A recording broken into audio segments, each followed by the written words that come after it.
ओम नमो भगवते महावराहे। अब तक श्री वराह पुराण के 11 अध्याय हम आपको सुना चुके हैं। आज 12वां अध्याय। भगवान वराह कहते हैं, पृथ्वी, जब राजा सुप्रतीक ने इतने बलि पुरुषों के चक्र की आग में भस्म होने की बात सुनी तो उनके सर्वांग में चिंता व्याप्त हो गई और वे सोच में पड़ गए। फिर सहसा उनके अंतःकरण में आध्यात्मिक ज्ञान का उदय हो गया। उन्होंने सोचा, चित्रकूट पर्वत पर भगवान विष्णु, जो राघवेंद्र श्री राम नाम से कहे जाते हैं, अत्यंत विख्यात हैं। अब मैं वहीं चलूं और भगवान के नामों का उच्चारण करते हुए उनकी स्तुति करूं। मन में ऐसा निश्चय कर राजा सुप्रतीक परम पवित्र चित्रकूट पर्वत पर पहुंचे और भगवान की इस प्रकार स्तुति करने लग गए। राजा सुप्रतीक बोले, जो राम नरनाथ, अच्युत, कवि, पुराण, देवताओं के शत्रु, असुरों का नाश करने वाले, प्रभव, महेश्वर, प्रपन्नातीहर एवं श्रीधर नाम से सुप्रसिद्ध हैं, उन मंगलमय भगवान श्री हरि को मैं निरंतर नमस्कार करता हूँ। प्रभो, पृथ्वी में शब्द, स्पर्श, रूप, रस, गंध, इन 5 प्रकार से, जल में शब्द, स्पर्श, रूप, रस, इन 4 प्रकार से, अग्नि में शब्द, स्पर्श और रूप, इन 3 प्रकार से, वायु में शब्द एवं स्पर्श 2 प्रकार से तथा आकाश में केवल शब्द रूप से विराजने वाले परम पुरुष एकमात्र आप ही हैं। सूर्य, चंद्रमा और अग्नि तथा यह सारा संसार आपका ही रूप है। आपसे ही यह विश्व प्रकट होता तथा आप में ही लीन होता है, ऐसा शास्त्रों का कथन है।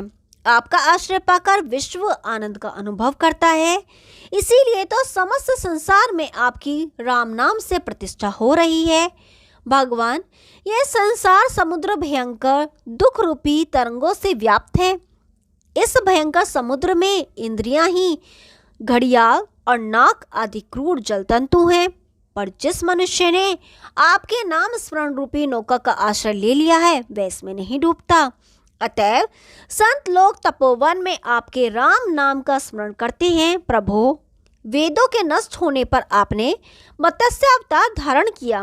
विभो, प्रलय के अवसर पर आप अत्यंत प्रचंड अग्नि का रूप धारण कर लेते हैं, जिससे सारी दिशाएं भस्म रूप से रंजित हो जाती हैं।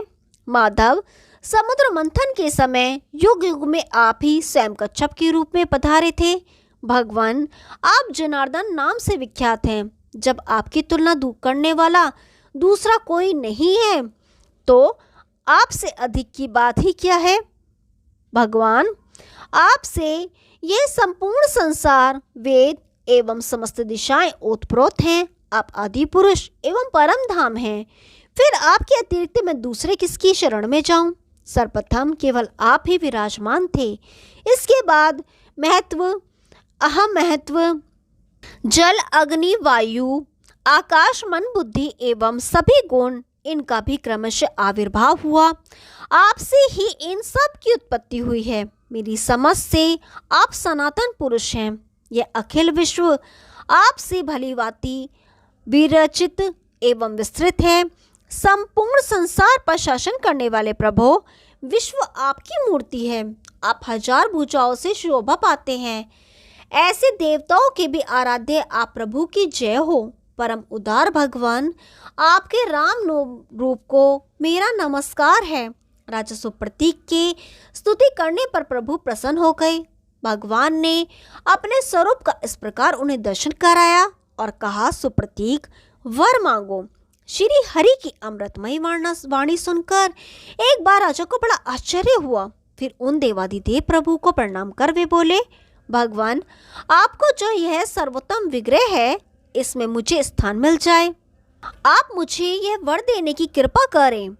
इस प्रकार की बातें समाप्त होते ही महाराज सुप्रतीक की चित्तवृत्ति भगवान गदाधर की दिव्य मूर्ति में लग गई।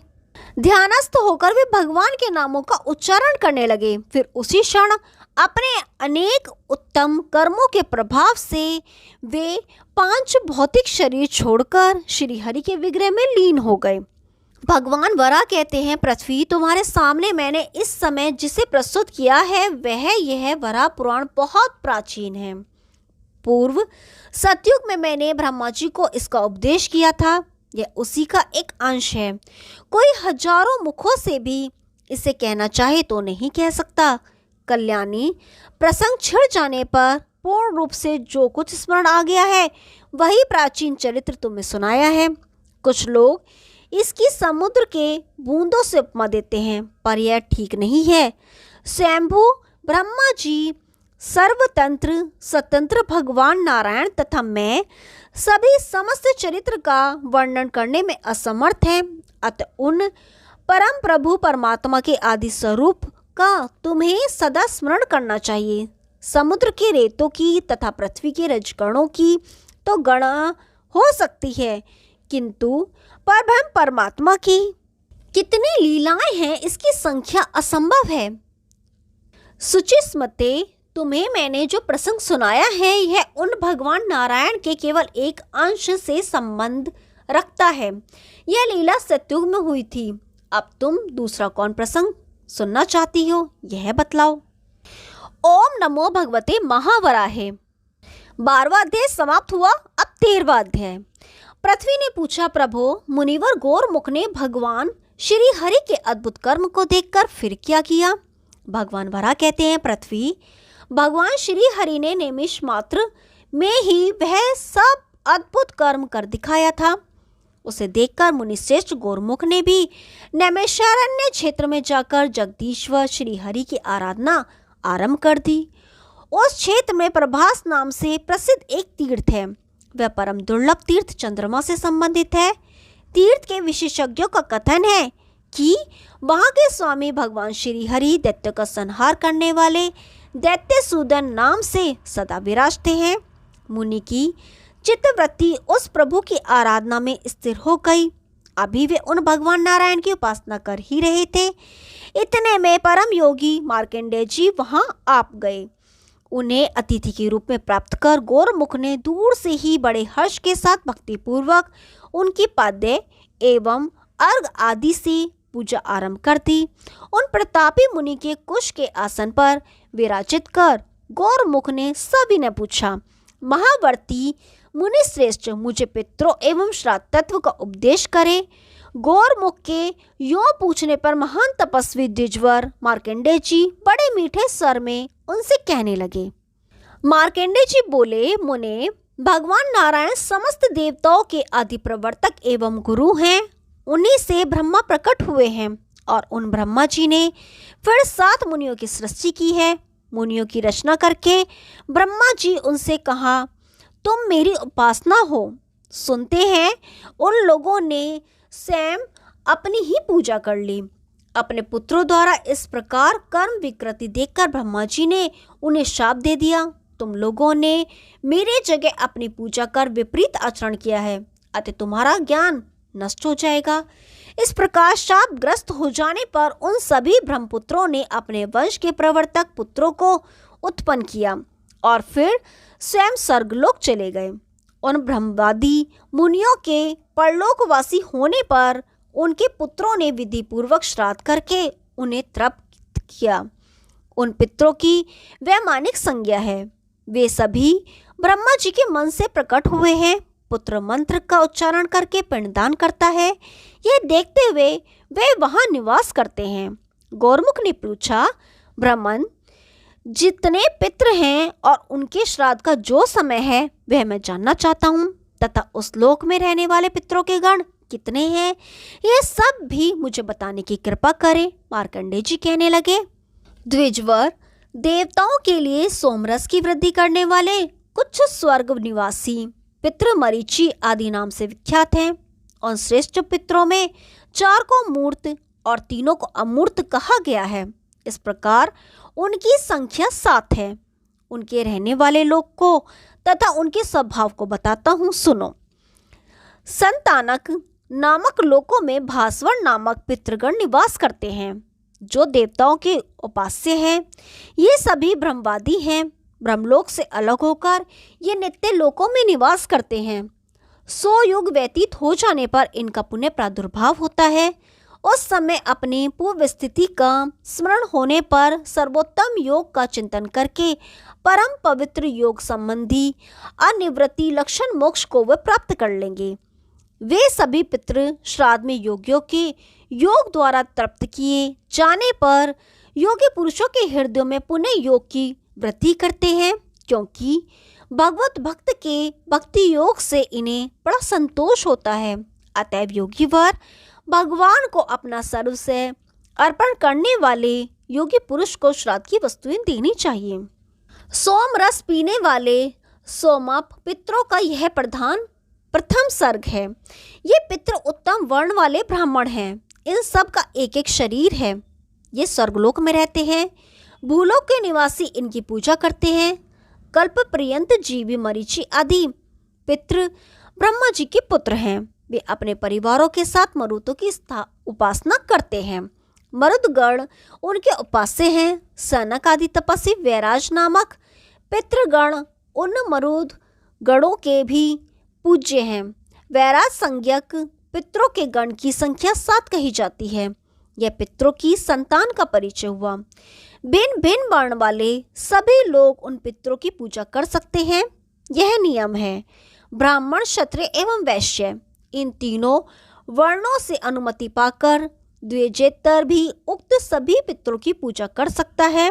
उसके पितृ इन पितृगणों से भिन्न है। ब्राह्मण पितरों में भी मुक्त और चेतनक 2 प्रकार के पितृ नहीं देखे जाते हैं। विशिष्ट शास्त्रों को देखने के लिए पुराणों का अवलोकन करने तथा ऋषियों के बनाए हुए शास्त्रों का अध्ययन करने से अपने पूज्य पितरों का परिचय प्राप्त कर लेना चाहिए। सृष्टि रचने के समय ही फिर ब्रह्मा जी को स्मृति प्राप्त हुई। तब उन्हें पूर्व पुत्रों का स्मरण हुआ। वे पुत्र तो ज्ञान के प्रभाव से परम पद को प्राप्त हो गए हैं। यह बात उन्हें विदित हो गई। वसु आदि के कश्यप आदि, ब्रह्माणादि वर्णों के वसु आदि और गंधर्व प्रभृति पितृ हैं। यह बात साधारण रूप से समझ लेनी चाहिए। इसमें कोई अन्यथा विचार नहीं है। मुनिवर, यह पितरों की सृष्टि का प्रसंग है। प्रकरणवश तुम्हारे सामने इसका वर्णन कर दिया। वैसे यदि करोड़ वर्षों तक इसे कहा जाए तो भी इसके विस्तृत प्रसंग का अंत नहीं दिखता। द्विजवर, अब मैं श्राद्ध के लिए उचित काल का विवेचन करता हूँ। सुनो। श्राद्ध करता जिस समय श्राद्ध योग्य पदार्थ किसी विशिष्ट ब्राह्मण को घर में आया जाने अथवा उत्तरायण या दक्षिणायन का आरंभ व्यतिपात योग हो, उस समय काम में श्राद्ध का अनुष्ठान करें। विषुव योग में सूर्य और चंद्रमा के ग्रहण के समय सूर्य के राश्यंतर प्रवेश में नक्षत्र अथवा ग्रहों द्वारा पीड़ित होने पर बड़े स्वप्न दिखने तथा घर में नवीन अन्न आने पर काम में श्राद्ध करना चाहिए। जो अमावस्या, अनुराधा, विशाखा एवं स्वाति नक्षत्र से युक्त हो, उसमें श्राद्ध करने से पितृगण 8 वर्षों तक तृप्त रहते हैं। इसी प्रकार जो अमावस्या, पुष्य, पुनर्वसु या आर्द्रा नक्षत्र से युक्त हो, उसमें पूजित होने से पितृगण 12 वर्षों तक तृप्त रहते हैं। जो पुरुष देवताओं एवं पितृगणों को तृप्त करना चाहते हैं, उनके लिए धनिष्ठा, पूर्वा भाद्रपद अथवा शतभिषा से युक्त अमावस्या अत्यंत दुर्लभ है। ब्राह्मण श्रेष्ठ, जब अमावस्या इन उपरोक्त 9 नक्षत्रों से युक्त होती है, उस समय किया हुआ श्राद्ध पितृगण को अक्षय तृप्ति कारक होता है। वैशाख मास के शुक्ल पक्ष की तृतीया, कार्तिक के शुक्ल पक्ष की नवमी, भाद्रपद के कृष्ण पक्ष की त्रयोदशी, माघ मास की अमावस्या, चंद्रमा अथवा सूर्य के ग्रहण के समय तथा चारों अष्टकाओं में अथवा उत्तरायण या दक्षिणायन के आरंभ के समय जो मनुष्य एकाग्रचित्त से पितरों को तिल मिश्रित जल भी प्रदान कर देता है, वह मानो सहस्र वर्षों के लिए श्राद्ध कर देता है। यह परम रहस्य स्वयं पितृगणों का बतलाया हुआ है। कदाचित माघ की अमावस्या का यदि शतभिषा नक्षत्र से योग हो जाए तो पितृगण की तृप्ति के लिए यह परम उत्कृष्ट काल होता है। द्विजवर, अल्प पुण्यवान पुरुषों को ऐसा समय नहीं मिलता, और यदि उस दिन घनिष्ठा नक्षत्र का योग हो जाए तो उस समय अपने कुल में उत्पन्न पुरुष द्वारा दिए हुए अन्न एवं जल से पितृगण 10,000 वर्ष के लिए तृप्त हो जाते हैं। तथा यदि माघी अमावस्या के साथ पूर्वा भाद्रपद नक्षत्र का योग हो और उस अवसर पर पितरों के लिए श्राद्ध किया जाए तो इस कर्म से पितृगण अत्यंत तृप्त होकर पूरे युग तक सुखपूर्वक शयन करते हैं। गंगा, शत्रुति, विशापा, सरस्वती और नैमिषारण्य में स्थित गोमती नदी में स्नान कर पितरों का आदर पूर्वक तर्पण करने से मनुष्य अपने समस्त पापों को नष्ट कर देता है। पितृगण सर्वदा यह गान करते हैं कि वर्षा काल में भाद्रपद शुक्ल त्रयोदशी के मघान छत्र में तृप्त होकर फिर माघ की अमावस्या को अपने पुत्र पौत्रादि द्वारा दी गई पुण्यतिथियों को जलांजलि से हम कब तृप्त होंगे। विशुद्ध चित्त, शुद्ध धन, प्रशस्त काल, उपयुक्त विधि, योग्य पात्र और परम भक्ति, ये सब मनुष्य को मनवांछित फल प्रदान करते हैं। विप्रवर, इस प्रसंग में पितरों द्वारा गाए हुए कुछ श्लोक का श्रवण करो। उन्हें सुनकर तुमको आदर पूर्वक वैसा ही आचरण करना चाहिए। पितृगण कहते हैं, कुल में क्या कोई ऐसा बुद्धिमान धन्य मनुष्य जन्म लेगा जो वित्तलोलुपता को छोड़कर हमारे निमित्त पिंडदान करेगा।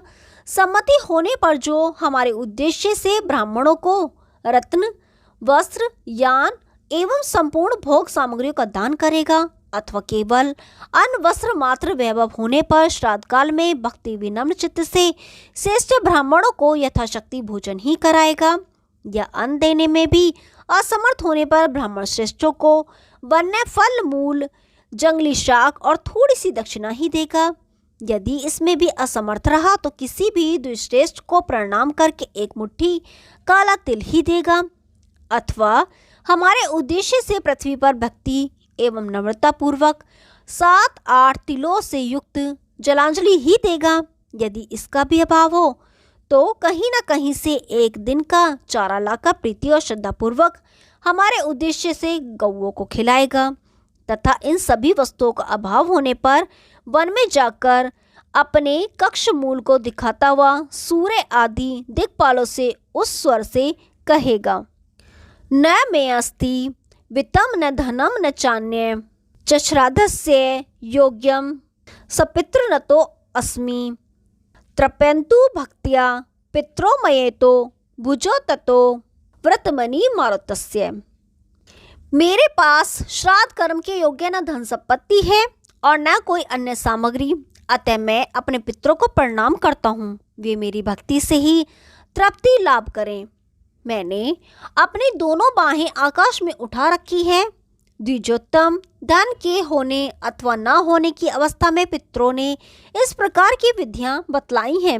जो पुरुष इसके अनुसार आचरण करता है उसके द्वारा श्राद्ध समुचित रूप से ही संपन्न माना जाता है। ओम नमो भगवते महावराहे। 13वां अध्याय समाप्त हुआ। कल 14वां अध्याय शुरू करेंगे। तब तक के लिए नमस्कार।